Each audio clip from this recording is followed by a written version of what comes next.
So if you're somebody who is driven through seeing people achieve, which a lot of us who are doing program design are, you're not going to get that. The program's not going to achieve, and neither are any of those people. So when I did the pilot program, that was 2017, I had 70 people sign up for that. I was really proud of that. Yes. But that's 70 people of 60,000. Yes. So when you look at it as that, you kind of go, oh, not very good. But what it was is I had to focus on the people that I had in the program. So if you have 2 people show up, focus on them. They have taken the time. They are there. They have a great experience. They will walk away and they will share it with friends. Next time you might have 10. And that's what I've found over the years is word of mouth, best thing ever, and tell everybody. So you become a bit of a broken record. You're standing in the coffee line at the cafe and everyone, hey, so what are you working on? You know what? I have this new program. It's starting tomorrow. Really would like some students there, not a student. How about you just come along and you can give me some feedback. So it just becomes where you start tell everybody, you got it. Tell everybody. I had coworkers that were students and they went, well, can we do the program? Yes, you can. And so it was, for me, that's what it was, is you show your passion. I think and there's probably 2 things there to dig into there. There's the telling everyone and some of the marketing stuff, and also the focusing on who you have, which I'd love to circle back to a little bit, because I think so often that can be overlooked. It's like, especially, if you run a program and it's 70 people and the next time we run a program, it's 7 people show up. And you're like, I remember I did a workshop maybe a couple of weeks ago, I had 250 people and the next workshop was 70. And there was this mindset that was like, 70 people, this is a small workshop. Whereas literally a day before that, 70 was a massive workshop. And I caught myself and I was like, wow, I wasn't in any way disappointed, but it's just the mindset was like, oh, this isn't large. And then I was like, hold on, there are 70 individuals here who are giving me an hour of their time. Like, that's it. Just the magnitude of that is very humbling whenever I find myself getting caught up in looking at numbers as if that's the metric, whereas it's humans that we're working with, and that human focus is always brings me back. Well, and my director at the time always wanted me to get more people, and so this one of my favorite terms that I've learned in this process is intelligent. What is it again? Completely look at this. I love it. I love that you said intelligent and then we forgot the word. I love it. Intelligent blank. If anyone knows what we're talking about, if anyone knows what Kara's getting at, jump in the comments. Let us know. I'm going to find it. This is going to drive me nuts now. Do it. While you do, I'm going to check in on the comments. Kylie's jumped in saying, I'm creating a program for international students to help them with confidence in interviews, but want to frame in context of current situations, e.g. lots of Zoom interviews. Yeah, cool. Kylie, really, really interesting. And I know the word now. What is it? Intelligent disobedience. Oh, intelligent disobedience. Again, Google that one. There's some fantastic videos. Intelligent disobedience is periodically you have to do what you're told not to. But you have to figure out how to do that very, very intelligently so that you don't get in trouble. So you have those 2 people sitting in the room, supervisors, managers, all wanted you to have more. Figure out a rationale. I got really good at writing rationale of this is why I'm doing it this way. I had a director who didn't want to name the program that I developed, just call it, the student leadership program. And I went, no, it's not going to sell. It's harder to talk about. So I wrote a plan of how we were going to launch it. And I just kept calling it the name we wanted to call it. And therefore it became that name. So that's part of that intelligent disobedience is sometimes you have to kind of figure out a way around it. So having those Zoom meetings, biggest one, and I've been talking to a few people, is get your students to turn their cameras on. People become really nervous. They don't want to, I don't want you to see my house. I'm in my pajamas. I don't care. Just turn on your camera, because this becomes a lot more important than just a voice on the end. It's a whole lot easier to sell yourself if somebody can see you. Because 55%. 55%, right? And whatever they're buying into, whether it's your program, whether it's your talk, whether it's you as an employee, you as an employer, they're buying into you. It's not just your voice. Like you can get a voice from anywhere. It's you, it's everything. Are you willing to be a little bit comfortable in discomfort too? Are you okay that, their background's not perfect? Like it annoys me so much that there is this line in the background. Where is it? I'm so bad with the line. This line is there. Yeah. But it's like my house is built that way. There's a shadow. Like, can't do anything about it. Like I'm still going to show up with all my intent, all my preparation, trying to give and serve. And if that line is a game changer, then like I'm okay with that. I can deal with that. That's it. Doesn't have to be perfect. Well, and have some of that confidence that you don't know everything, but I know enough to get through this. Yes. That's program design, that's career, that's interview, that's almost anything. I have confidence and I can get through this. And if it was a bad experience, you look back, and again, that's where I got really good at writing rationale. And do that after a job interview. If it doesn't go well, sit down and go, I could have done this. And I always say that with program design, it is like that relationship. I can look back now 4 years later and go, well, I would have done this differently. I would have done this differently. So that self-reflection and that reflection on what you've done, that's key. Yes. And being able, that's again, ego steps aside, where I let my ego take over there. I needed to really get it out of the way. I understand why I had a meltdown, because times like this, we all are. Yeah.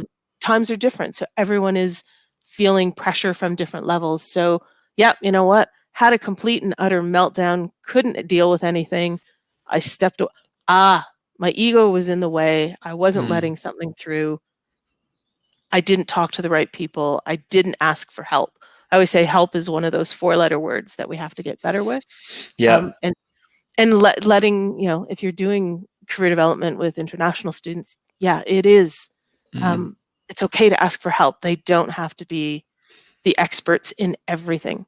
Program development, exact same thing. I found a lot of information online. I give credit where credit is due. I will do that. I share your video in our program because it is fully online. Thank you. And it's great because it's been a great way for people to find you as well. And so for me, it's paying it forward. So fantastic. This meant something to me. I'm going to share it and see what happens. There's a fantastic video that's in the program, and one I know a lot of students haven't watched because they don't have to. And it's a Canadian guy, and my director wanted me to take the video out because the guy wore a fedora. Drew Dudley, I'm guessing? Yes. Yeah. And I like Drew. I find Drew has that passion.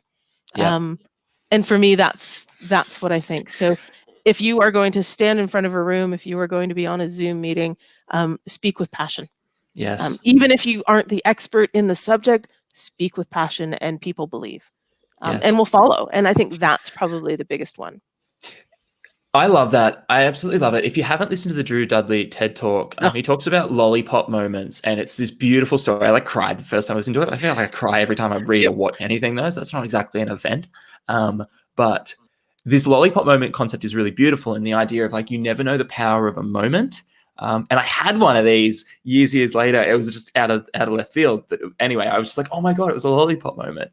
I'd love to know from Kerry, though, that I think that concept could be really helpful for program design, because that's, I think, something that's a bit of the secret sauce that goes into programs, where you're creating these opportunities for people to play really key but simple roles in each other's lives, whether that's peer-to-peer or connecting with mentors or alumni.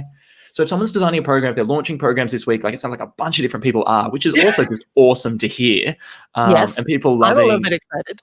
I'm excited too. Kylie's saying she loves the phrase intelligent disobedience, which is fantastic. I love that too.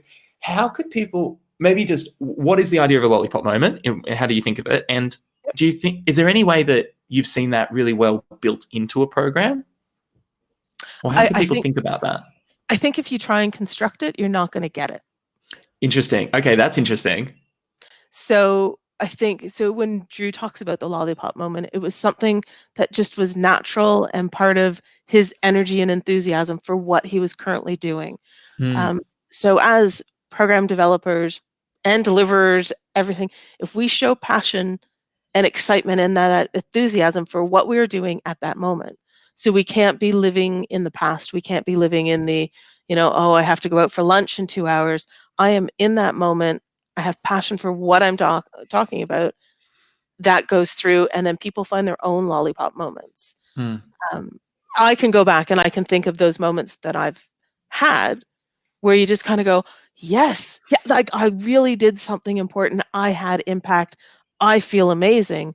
That becomes mine, and that becomes a really good story to tell in job interviews.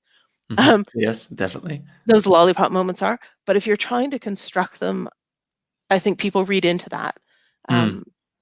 Especially now, because we are doing so many things online. If you keep trying to construct those moments, people can shut you off and they're shopping or doing on Facebook on the other screen, because we've all gotten very good at that. Yeah. We're very good at shopping on the other screen. If you're shopping on the other screen right now, no judgment. I've heard from lots of people that they're listening. They listen in the morning while they're like cooking breakfast or something in the background, which is cool. We love it. What are you cooking this morning? In fact, one thing I always do, if you want something really simple, like just a quick tactic for like program design starting sessions, I always make sure, as a way to test the functionality, aka get people to engage, is ask people to start like typing, particularly in Zoom, in the chat function. So I'm like, what did you have for breakfast? Did you have eggs, cereal, noodles? Like, tell me what you had for breakfast. Like, who had a bougie breakfast? Who had like the one step up from prison food breakfast? Like, what are you working with here? And get everyone to type it in the chat, and then they all share and they have a laugh, and then I like find someone who had the same breakfast as you, send them a private message, all that kind of stuff. So you can do some. That's it. That's that engagement of actually pulling everybody into that moment. Yeah. Being there, it's what you had for breakfast really doesn't have an impact on what we're about to talk about. But guess what? I now have your attention. You're now understanding you are not alone. There's a whole lot of other people out there. So that's it.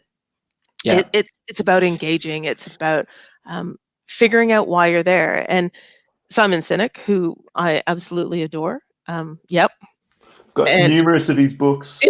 There's one sitting behind me right now. Yeah, there's one there as well, Yeah, I have that one. But what it is everyone has to find their own why. Yes. So you can't tell anybody why they're there, why they're doing something. Let them find that why. Let them find their lollipop moment. And I think if you let some of that, you have to be quite fluid and flexible. So like this session we've had today, sure, I have all kinds of information slides. Do I care that, hey, just a second, we missed slide 3? No. Yeah. You know what? Because I'm the only one who really knows that slide existed. That was the best advice anyone ever gave me about facilitation. I love that.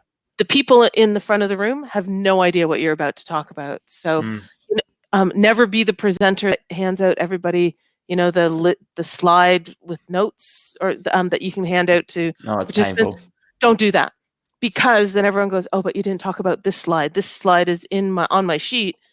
Talk to them, give them handouts, but that aren't your slides. It's a way to actually have people in the moment. I love that. I take it another step, which I don't know if you've seen this before. I use a concept that I call the ugly slide, where I'll put in the slide deck. And one of the fun things about online is you can share, but you can jump around. I'll put in a slide deck, the worst slide you've ever seen that's just full of text. And so I use that and I point at it and I go, this slide is not part of the presentation, but after this module, this is a 15-step guide of how to apply this in your life, all summarized on one beautiful slide. So it's like, well, of course, we're not going to read it right now, but I point at the ugly slide. I'm like, just so you know, there's lots of ugly slides in here, which are helpful, but not part of today's workshop. And then we promptly move on. And so with that, I've actually never in more than 250 workshops, and I send the slide deck out to everyone afterwards. I give it, here it is with extras. I've never had someone come back and say, oh, we didn't go to this. So either they've left the workshop and said that was enough of Josh, I don't need to contact him anymore, or, but I've seen them go and apply it. I've seen it on LinkedIn. I've seen them share stuff that I didn't talk about, but I know was in the deck. Yeah. So I wonder if that combination of, as you say, not building the expectation that we're going to talk about this in a program or in an individual workshop, but focusing on that why. What are you going to get out of this? Yeah. And then at the end, if you're like, well, I said you'd learn these 4 things, we learnt them. Doesn't matter that we didn't deal with that slide, or even in a program, maybe that we didn't even do that part of the module, or, we're using the the wedding metaphor, does Yeah. it matter that the entree didn't come out? It's like, they got married. We're all here. It's okay. Yeah. There was the champagne tower. I'm okay. Look, a champagne tower fixes everything. And okay, That's so it. number one tip from Kerry and Josh, all programs need a champagne tower. From now on, champagne towers. That's it. Yeah, make sure that's in your budget. We're explicitly joking, to be clear. Yes. Joke. Oh, yeah. If only, that would be fantastic. Mm-hmm. Part of that is letting everyone choose why they're there. It's not like you have people in a program, whether it's online or face-to-face or through a Zoom meeting. You don't have a USB drive that you plug into their forehead and you just download the information and go, good, I did it, I'm done.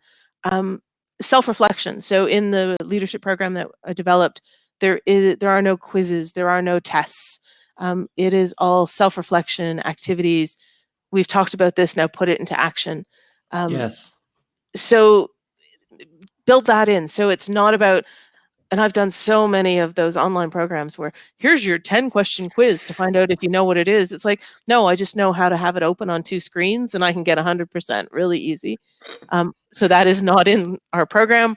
It is have them reflect of, hey, we've now talked to you about a lollipop moment. Can you think back? What was a lollipop moment you've had in your life?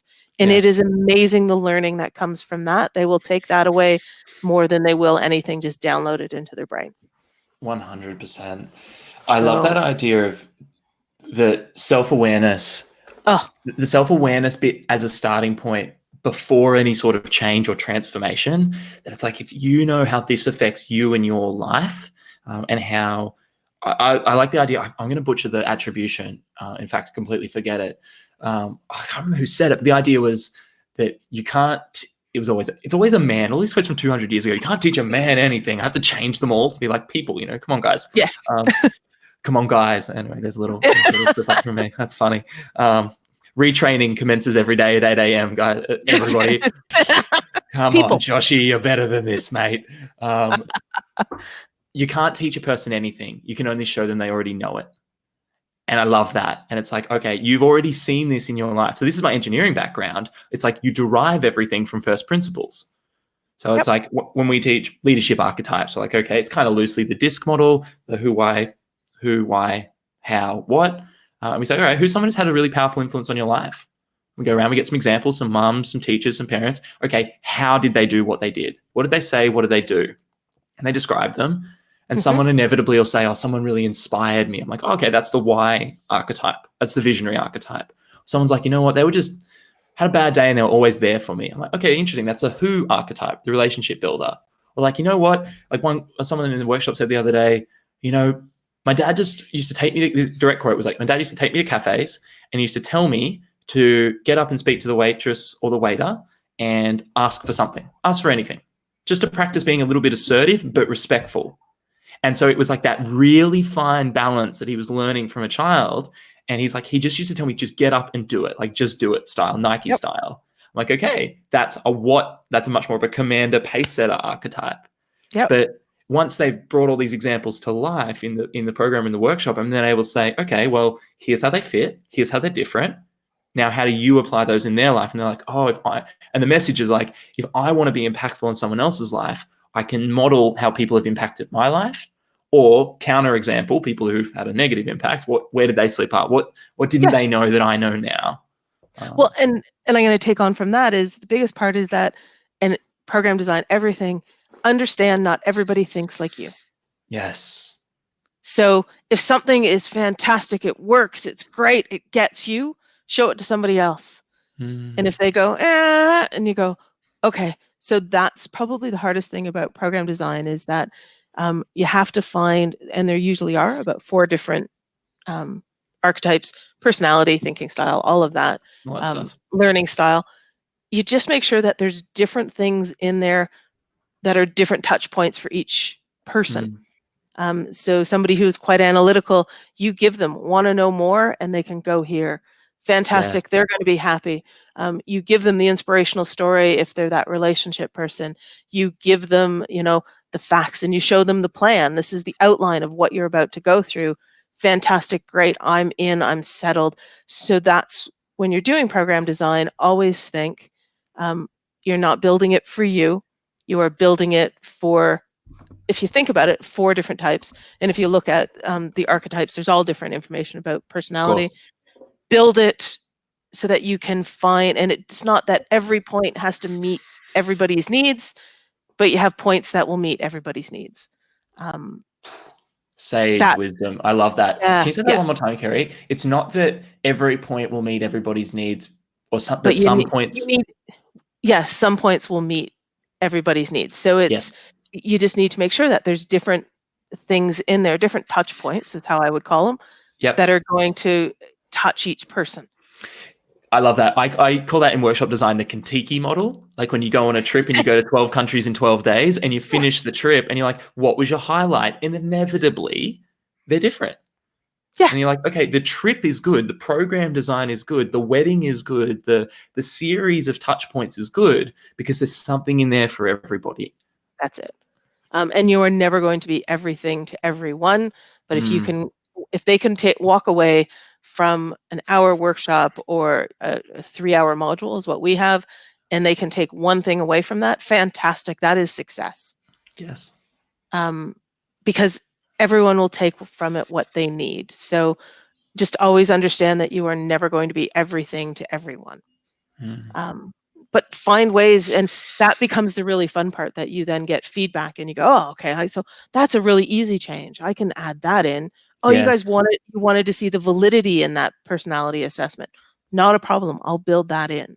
Oh, that personality assessment you found really confusing. You didn't like how it interpreted. All right, let's find another one that might work and give people options. So that's the piece that you become very good at. I always say you always have a bag of tricks. Yes, you do. And one of the ones there for the feedback, because I think that's really interesting as programs continue. Part of program design is how do you build in the feedback? One of the things that I love to do when I have multiple touch points is I'll get the feedback after every session. I take a survey, which sometimes means multiple times a day. 100 people anonymously give me a 0 to 10 rating, which is just a very humbling experience sometimes. But I also obviously ask all the quantitative and qualitative questions. One of my favorite things to do is I always, I mix between these questions. I'd love to know if you have a favorite. Sometimes I use, if 10% of this workshop had to go, what 10%? And try to force their hand. Or if there's one thing you didn't like about this workshop, what would it be? Or the standard, how could we improve? And then I'll grab those questions, group them, put them up on the screen in front of the next workshop and say, okay, these ones were all relatively similar. Here's what we're changing today. One of them was once like, oh, we would have loved a video. I'm like, oh, you'd like a video? Well, for today's workshop, we're going to start with a video. And then they know that that wasn't in my plan. But I think what's the message there is, I've asked you, I've listened to you, I've gone and done extra work for you, and here it is in front of you. And then you've invested in them. So they kind of go, oh, okay, so our opinions actually matter. Yes. And that's the big one is, and it's always making sure you get qualitative and quantitative. Having that narrative, that's the piece that sells the program further and to more people. So I get students now when I go to talk about the program, I get students to talk about the program. And it's amazing. Other students and other professionals just kind of go, wow, it had an impact on them. And they talk about it from their point of view. But the other thing is, I always ask, so when I've done face-to-face, and Josh, when you presented at the conference, as a presenter, that I never did well with that whole rating, out of 5 or out of 10. Yeah. So the 2 questions I've always asked students when they go to sessions, what's the one thing you took away? And what's the one thing you wanted more of? Oh, I like that. Yeah. So it's always, what, he touched a little on this, I wanted more. Fantastic. Then that creates that relationship of, okay, we'll start giving you here, we'll give you some more, contact Josh here, you can get more. And that can be a really fun pairing of, say if you're designing for a program of if it's workshop or module or whatever, and then follow up resource. So if it's that, what would you like? I asked, what would you like to learn next? But more of, I love that, because then that email they get the next day can be, hey, we grouped all the data, 3 things you wanted to learn more of, bang, bang, bang. Here's a TED Talk, podcast, article, YouTube video. Yeah. Here it is. And it makes them reflect. So I think that's probably your most important one.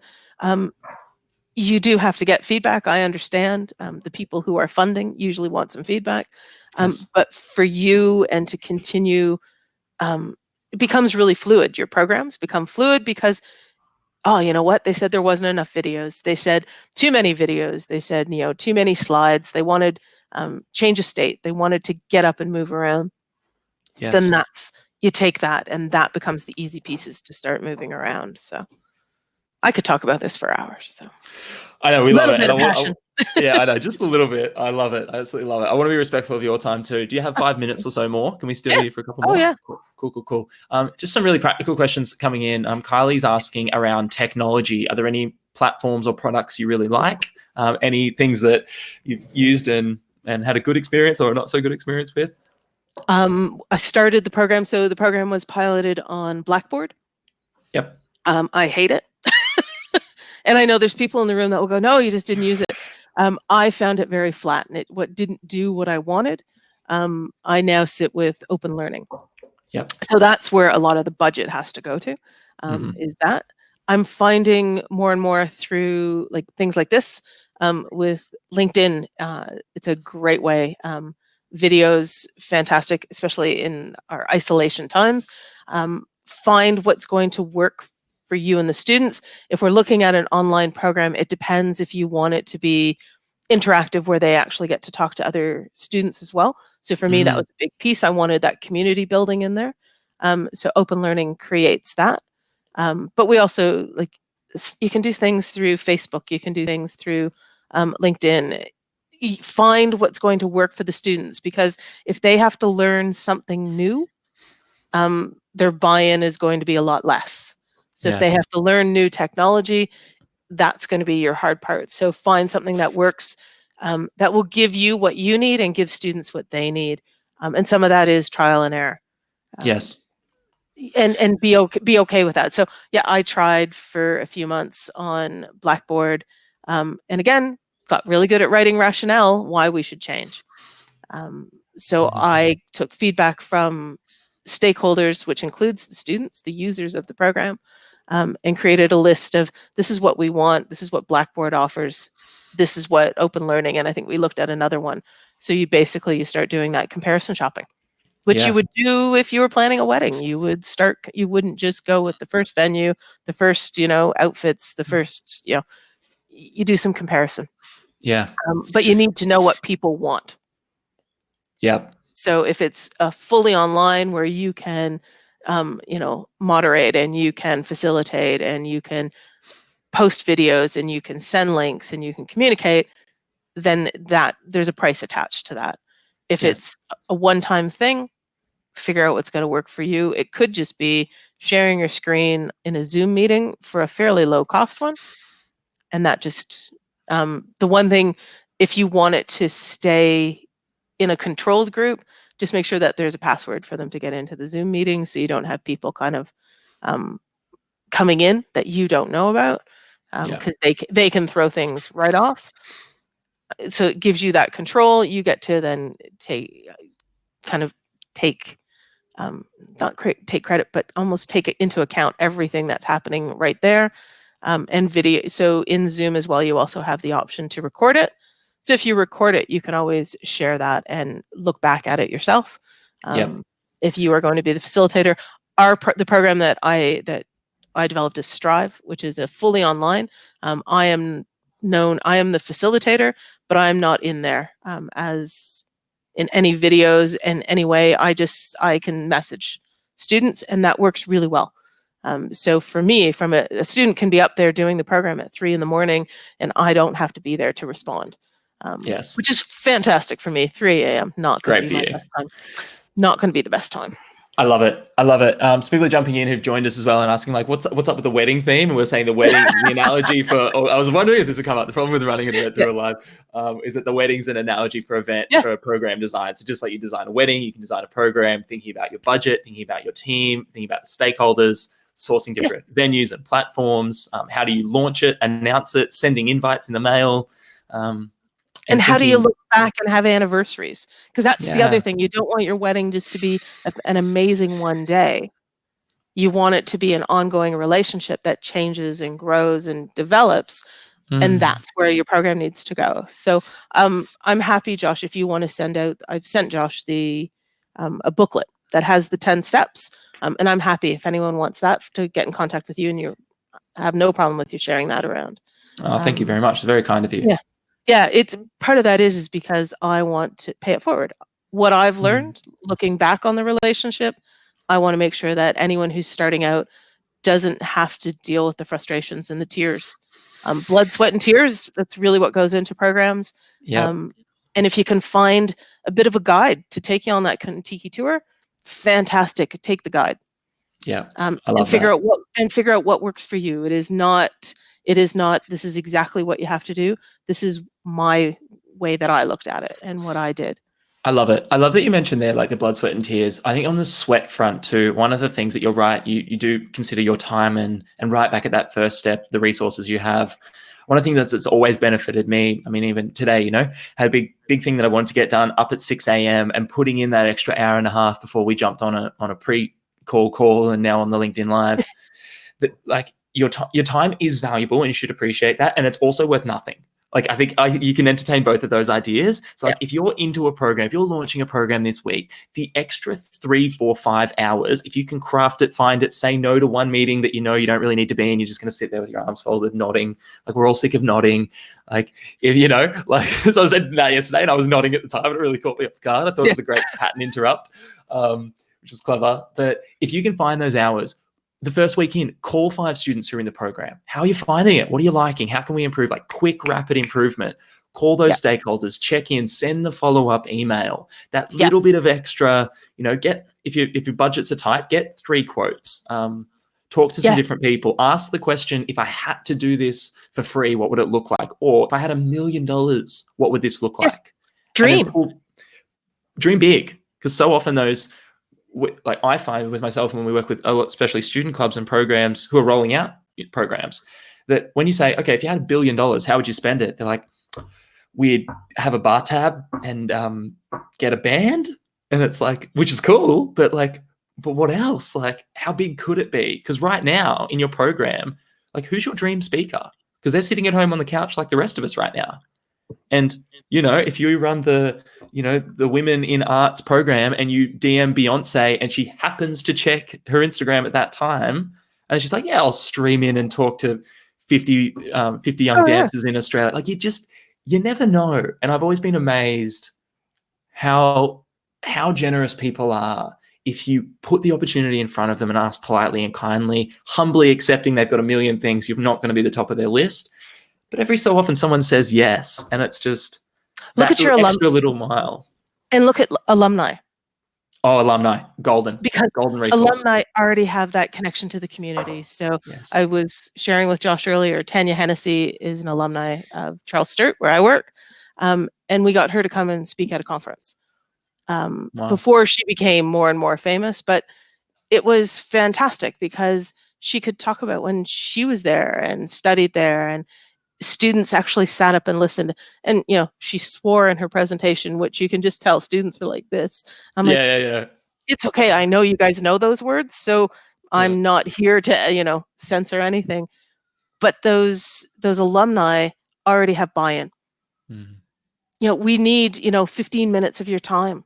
Are you just willing to even, pop in, say hi to everybody? And at one point I heard that you could get Hamish Blake would pop into a Zoom meeting if you send him an invite. So it's those kind of things. You find just those fun ways to just pop in that little bit of fun, because if you're not having fun, students aren't having fun, what's the point? And always thinking about what's in it for them too. It might be some novelty, some variety, some nostalgia. Like nostalgia is a huge play. But if you've got a speaker and you say, hey, like Hamish Blake popping into a whole bunch of Zoom meetings, and all of a sudden then they're coming in and he's doing a talk about navigating a career or comedy in the workforce or, a million other things. That pops up a little opportunity in the future that, I mean, that's probably looping back to your idea of that lollipop moment of letting it happen naturally in some ways. And building relationships. Because those relationships will take you and the program far.